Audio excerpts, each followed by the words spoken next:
Listen. Story 15. Fly in the Sky.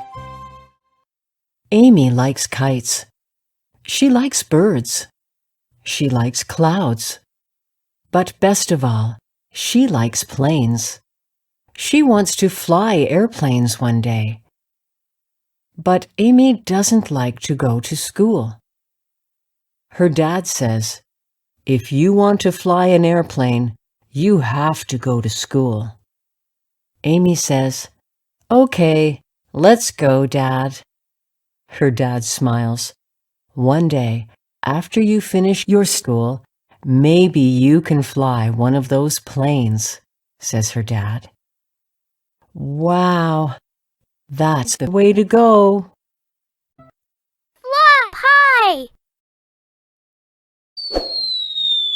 Read aloud.